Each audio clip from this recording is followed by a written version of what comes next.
The New Orleans Jazz and Heritage Foundation promotes, preserves, and perpetuates music, culture, and heritage through programs, cultural, educational, and economic activities year-round. Learn more at jazzandheritage.org.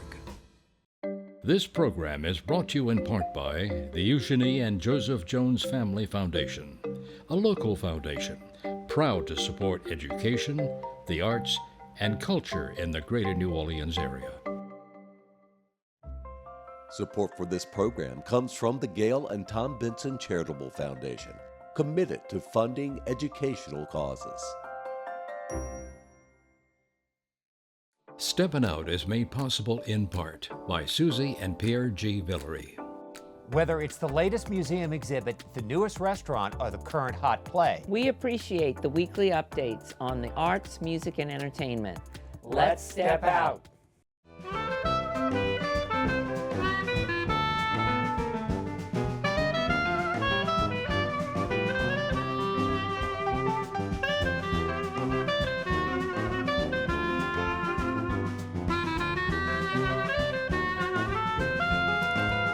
I'm Peggy Scott Laborde, and welcome to Steppin Out, with news about restaurants, art, and entertainment. Joining me, Gwen Thompkins, host and producer of the public radio series Music Inside Out. Hey, Miss Gwen. Hello. Good to see Thank you for having me. Sure. Alan Smason, editor of the Crescent City Jewish News and Theater Criticism. Hello. And making his Steppin Out debut, T.R. Johnson, professor of English at Tulane University and the author of New Orleans, a writer's city. Great to see you, sir. Welcome. And Doug MacCash, yay, who covers the local arts and culture scenes for the Times-Picayune-The New Orleans Advocate. And in this special edition, we'll be reflecting on the past 20 years since Hurricane Katrina. Gwen, let's start with music. Well, it's an impossible task, but I'll try for you, Peggy. But one of the great mantras that came out of Hurricane Katrina and the flood that followed, of course, is listen to your city. You know, which of course Dirty Coast has a whole T-shirt that says it, and I can't tell you how many T-shirts I've bought over the years. But it's good advice because after every calamity that the city has faced in its more than 300-year history, the musicians have come through. They really have come through for the city. They've come through because they are listening to the people who are here, and they're reporting back to the entire world. You know what I mean, as to the health of the city, as to the needs of the city. And after the flood, New Orleanians who were scattered across the nation, as well as millions of people who were just well-wishers to the city, they listened very closely to radio. To WWOZ, which TR knows a lot about, WWNO, WYLD, and other stations to hear from musicians and other sources who knew the community deeply, and to make sure from them, the musicians, that the city hadn't completely washed away. Many news reporters worldwide wrote stories, including myself, featuring New Orleans musicians that reached millions of listeners.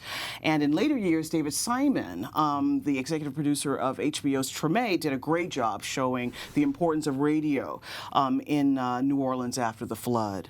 Here at home, live music is the thing. And it was essential to the recovery. Musicians became known as the truth sayers of our community. In many ways, they were and they remain the most trusted public figures in town. I mean, who's going to doubt what a musician has to say, right? And, they couldn't fix your mold problem or, you know what I mean, and they certainly couldn't get you a good contractor, but they could certainly call out the people both here and away who could help you rebuild.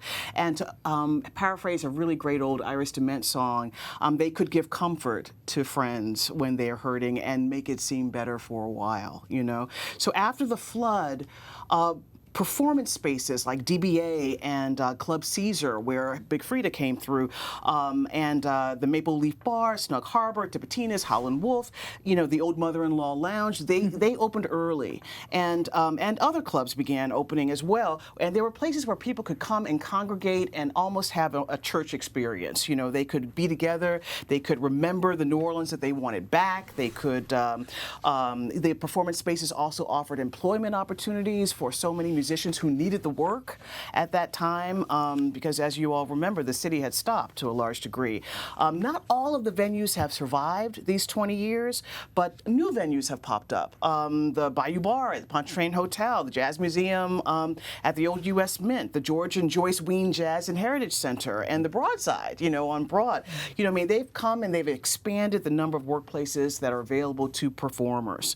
You can't think about musicians also post-Katrina and music post-Katrina without the work of various foundations that were so essential to the livelihoods of the musicians, to putting instruments and housing, within reach, and some of those foundations, and there were many, but some of them included, of course, the Jazz and Heritage Foundation, the Tipitinas Foundation way back in the day, the New Orleans Habitat for Humanity, the New Orleans Musicians Assistance Foundation, and the One Family Foundation, that's Lil Wayne's foundation, and many, many others. So after the flood, HBO's Treme and a diverse group of musicians, including John Boutté and Lil Wayne, as I mentioned, and Big Frida, they became important voices for the community.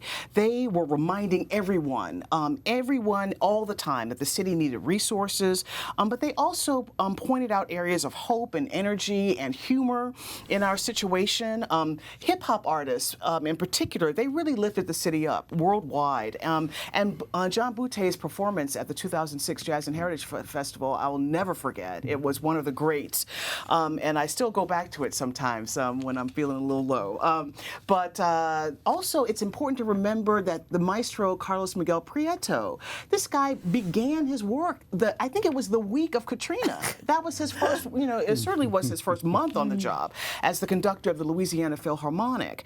And, and what he and the Philharmonic were able to accomplish back then for the city, both working within the city and working with other orchestras around the country, particularly I'm thinking about Nashville, was amazing. And their ability to adapt really helped them to ensure their continued existence and their presence today in the city. They're extremely important. So many homegrown artists were reborn by the experience of Katrina. Alan Toussaint became a worldwide spokesman for the city, as did Dr. John McMirabenac. They, along with Irma Thomas and Walter Wolfman Washington, and so many other artists. They, some of them, Galactic, George Porter, so many others. They did some of their best work, actually, recorded work after the storm. It was an amazing time. I also recall that, that the city was in a place where it was in the world's eye, the storm brought the world's attention, and a whole new crop of artists came about because of that. The talent was already here, but as any musician will say, unless you can get the notice, unless you can get somebody to look at you, it's very hard to get your ideas across.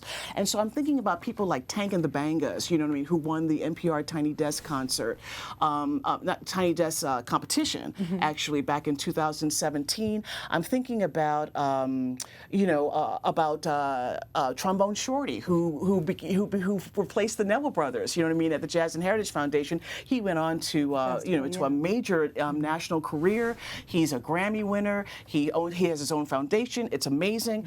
I'm thinking also about P.J. Morton. I'm thinking about Lettucey. I'm thinking about so many artists who really made a difference. Well, I was just about working myself up to John Baptiste. I'm telling you, it's in some kind of stratosphere all on his own, beginning with his own work, of course, and then, of course, his work with Stephen Colbert, and then, of course, the man's got an Academy Award for his work in film. He's got an armload of Grammys himself. He's really brought a lot of very positive attention to the city, and it's been so necessary. And we can't forget the Marcelluses. Oh my goodness, we really can't, because ultimately, a lot of these artists who really helped the city city after the storm who really came through are no longer with us. People like Toussaint, people like Mac Rebenak, people like Walter Wolfman Washington, they're not here. People like Ellis Marsalis Jr., right?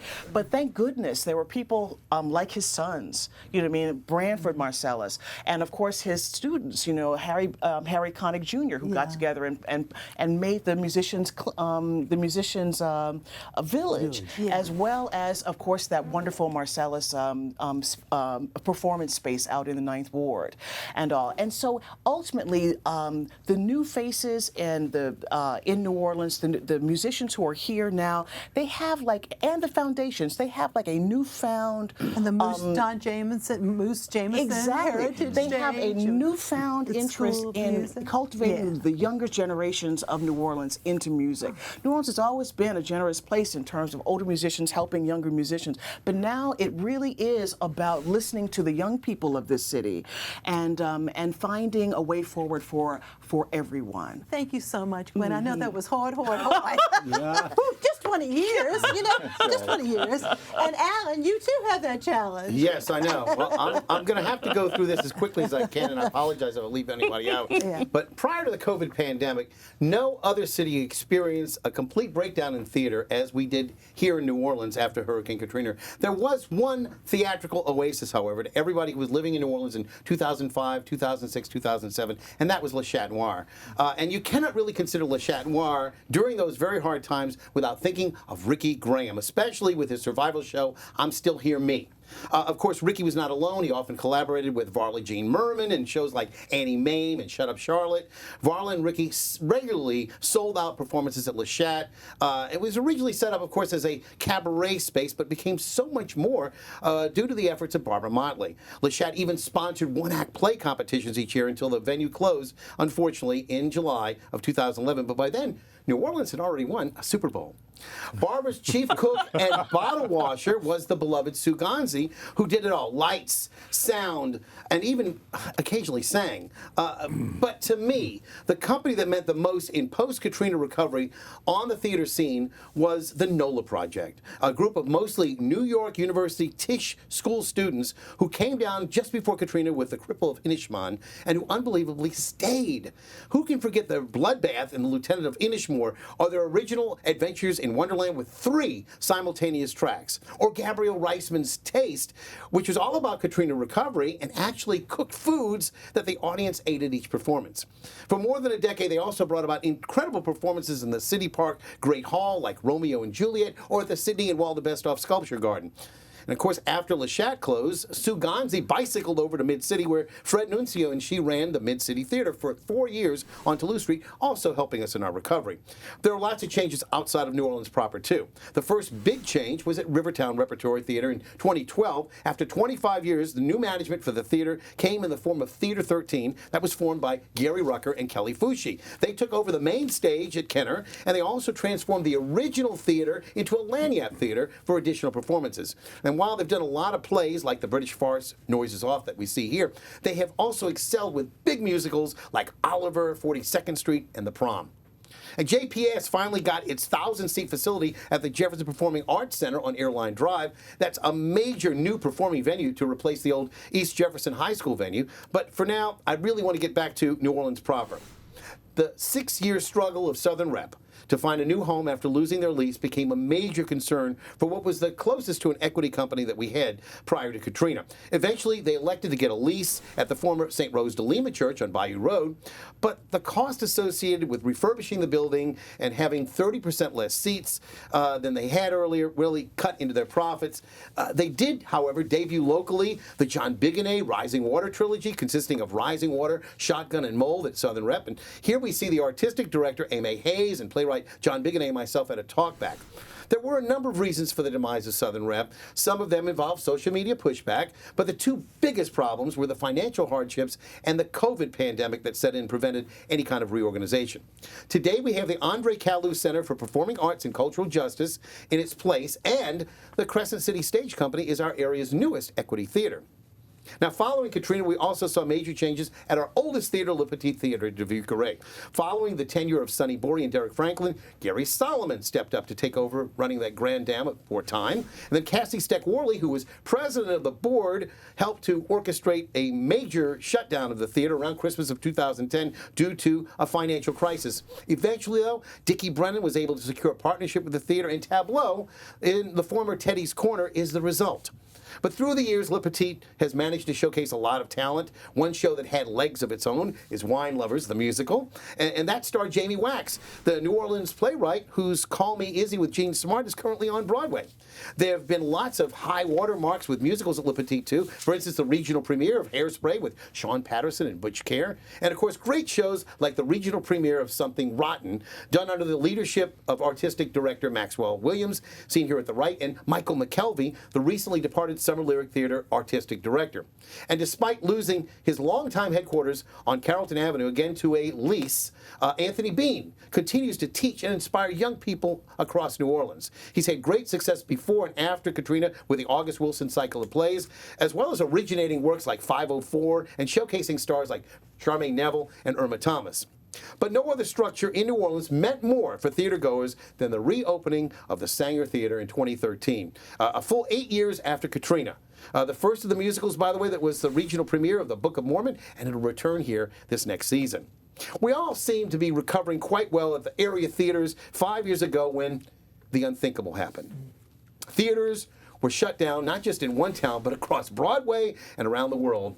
And we learned how to watch live stream content, and even I became a producer and director of local theater virtually that got hundreds of live views per week.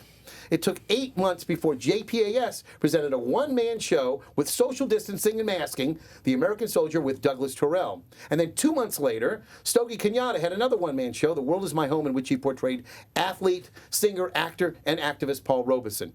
And surely, slowly, we emerge back to where we are today. And I know we'll have to move on, but I know we lost a few people that we... I should say there's really no way to compile a list of all those who really passed, except the full list would have to include people like Al Shea, Jay Stanley, and Jim Quinn, but I'm going to just throw a few images out of people I think who made substantial changes in New Orleans. First of all, Stocker Fontlou and Le Petit, synonymous for decades, also to be considered the elevation of the theater over at Delgado Community College with Tim Baker. Another man whose efforts at Summer Lyric Theater were legendary, Michael Howard, producer and director of Perry Martin shows, The Kingfish, and Earl Long in Purgatory, always made money. And no one ever hit the heights like Veronica Russell. She was an award-winning actress who also could repurpose a gown with astonishing results. And finally, one woman we lost, my personal friend, a great actor who made great inroads with Hollywood, Carol Sutton. I'll miss our long talks with her in private and, of course, her glorious performances publicly on stage. And there are others that I can mention. Yeah, but thank you.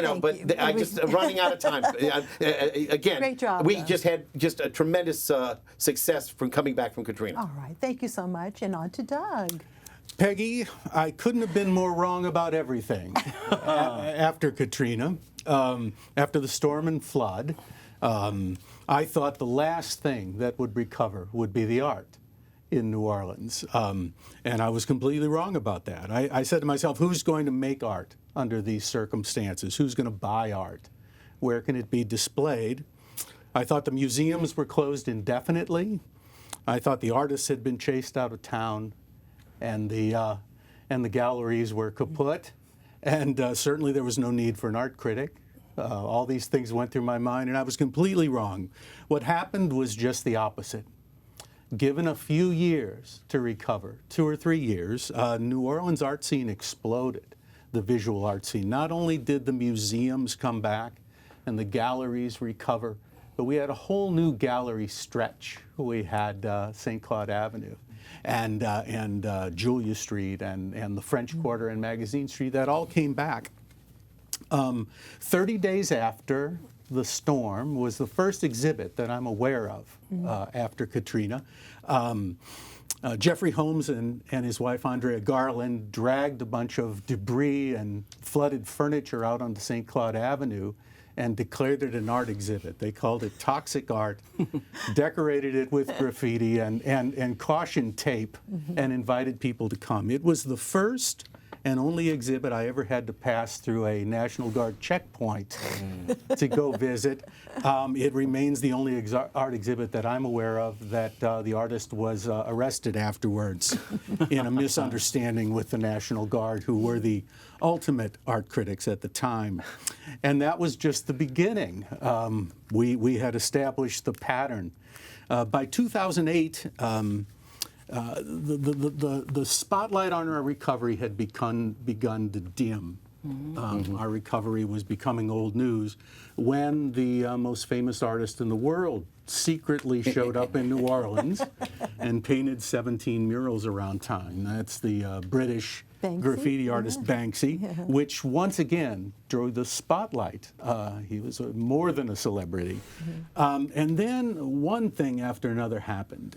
There was an enormous international art exhibition called Prospect that was brought to town by a New York art curator named Dan Cameron. Featured 80 artists. It was a multi-million-dollar display, and it stretched from the Ninth Ward all the way to the museums downtown. And that really changed matters in New Orleans. We went from being sort of an art backwater to being the focus of national art. At that time, there was really nothing more interesting than what was going on down here. Artists flooded into town. Who could have predicted that? Yeah. Many artists coming. One of the things that happened was Hollywood leading man Brad Pitt got into the action. If Banksy weren't big enough, Brad Pitt was certainly big enough, and he orchestrated an architectural development in the lower Ninth Ward, avant-garde houses to replace a ruined neighborhood.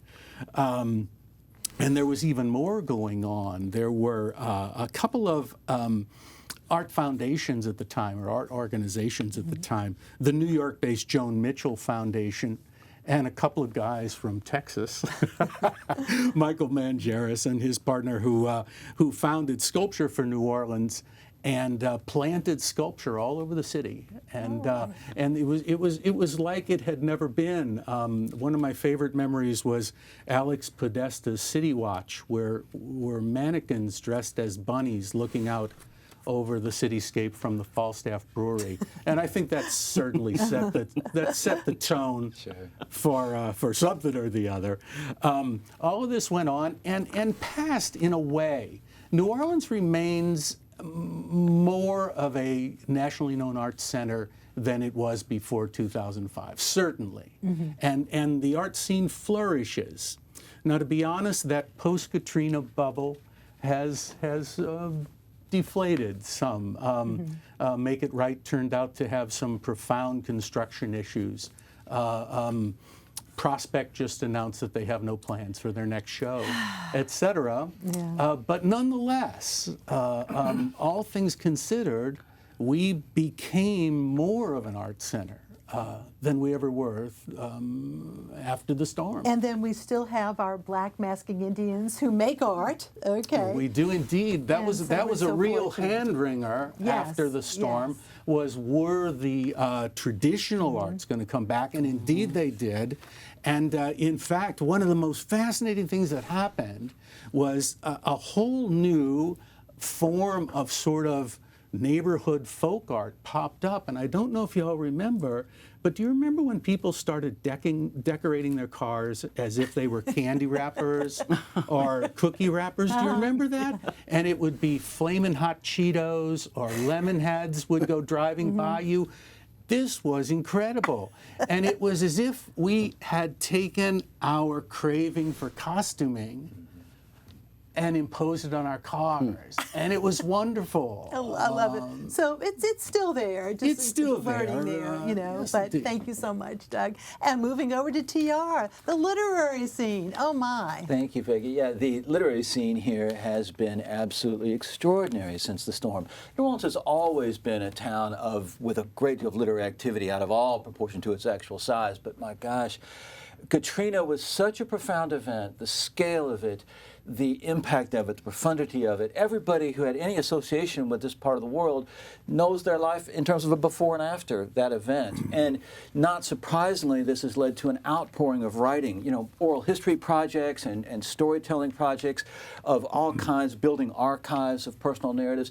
And then I think a number of works have emerged that really will be kind of classics and touchstones that are sort of become the basis of conversation for a long time to come.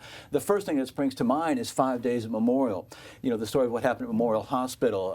It began as a New York Times Magazine article that won a Pulitzer and then grew into a full book, in which Sherry Fink really takes you through pretty much hour by hour, 5 days in that hospital, in which we come to understand in a kind of moment-to-moment way what the full collapse of infrastructure really looks like and what that really leads to in terms of legal and ethical debates. And it seems to me that book will probably stand for a really long time in conversations about medical ethics, about disaster management. It will be kind of a permanent touchstone. And a few more other books I know you wanted to mention. Of course, yeah. I mean, there's so many others. Yeah. I'm thinking of, you know, 9 Lives comes to mind. It had such an incredible kind of story right. in the city. It got turned into a musical even, I think, at some point.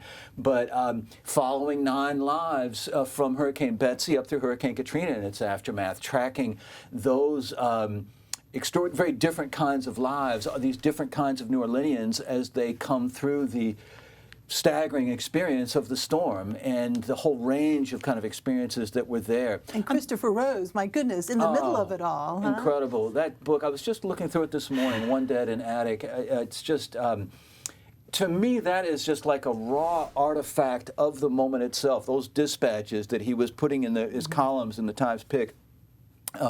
Just absolutely astonishing. He was so kind of on the front lines day after day, as he put it, lurching was his verb, lurching from one story to the next, that he finally just really fell apart. And he kind of chronicled this emotional exhaustion and cognitive exhaustion from trying to witness and articulate the life on the ground here in those months and years so after the storm. It was incredible, and it's all chronicled in those columns. And I'm asking you the impossible. Where are we today? Impossible. You know, it's going full tilt. I mean, part of the literary explosion here has led to the New Orleans Festival of the Book at Tulane. This thing that just keeps growing. I think we're just going to have to spread to more campuses or something since it's become so big. And Tennessee Williams. The Tennessee Williams Fest flourishing. The Poetry Festival at Cafe Istanbul is roaring. It's really, and Susan Larson's radio program has been such an anchor for all of these works. And these bookstores, Blue Cypress, the Community Book Center, Octavia going strong. Community Book Center is such an incredible place. And so much to talk about. Yellow House is a treasure, and I just think she did something so challenging in that book in that she set herself the task of, I am going to articulate and make visible a world that to most people, they just don't ever see this angle of New Orleans. Reflecting on the storm in New Orleans. Exactly, out Chef Ventura and so on. And it's a world that she's, you know, if you didn't grow up there, if you're not living there, it's not visible to you. And she manages to make this heartrending narrative of this family history in this territory, bring it vividly to life in a world that had no vision of it until then. And we'll have to leave it at that, but it's so much more to say. So much more. And you all have done an incredible job of doing that. And thank you. Thank you very much for watching.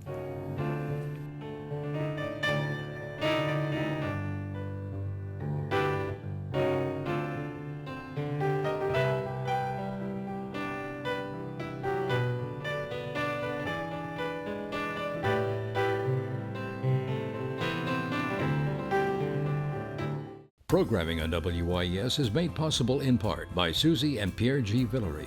From Masterpiece to Nova, Antiques Roadshow to Agatha Christie. And of course, Steppin Out and Informed Sources. We are pleased to support public television. It's been our passion. For a lifetime. Support for this program comes from the Gail and Tom Benson Charitable Foundation, committed to funding educational causes. The New Orleans Jazz and Heritage Foundation promotes, preserves, and perpetuates music, culture, and heritage through programs, cultural, educational, and economic activities year-round. Learn more at jazzandheritage.org. This program is brought to you in part by the Eugenie and Joseph Jones Family Foundation, a local foundation proud to support education, the arts, and culture in the greater New Orleans area.